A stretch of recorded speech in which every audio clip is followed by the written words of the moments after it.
হেই, আমি রাখি ফ্রম রাখিস গ্যালারি চলে এসেছি অনেক দিন পর তোমাদের কাছে সুন্দর একটা ভিডিও নিয়ে।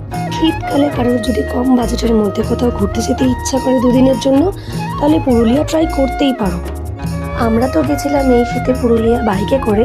বেসিক্যালি আমাদের বাইক ট্রিপ করতে ভীষণ ভালো লাগে, তাই আমরা বাইকে করেই গেছিলাম।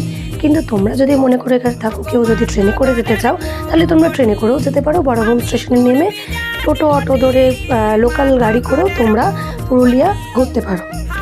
আজ আমি চলে এসেছিলাম পুরুলিয়ার এক সৌন্দর্যপূর্ণ জায়গা পাখি পাহাড়, যার অবস্থান হচ্ছে বাঘমুন্ডি অঞ্চলের কাছাকাছি, চারিদা গ্রামের একদমই কাছে।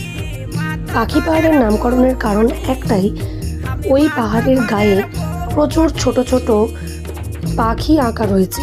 চিল, বুলবুল, টিয়া, বিভিন্ন রকমের পাখি খোদাই করে আঁকা রয়েছে, আর সেগুলো এঁকেছেন ওখানকার স্থানীয় শিল্পীরাই।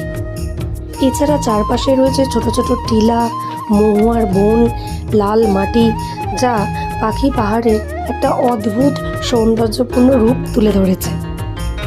এছাড়া ওখানকার মানুষজনের মধ্যে এক আলাদাই মিষ্টতা ভাব আছে।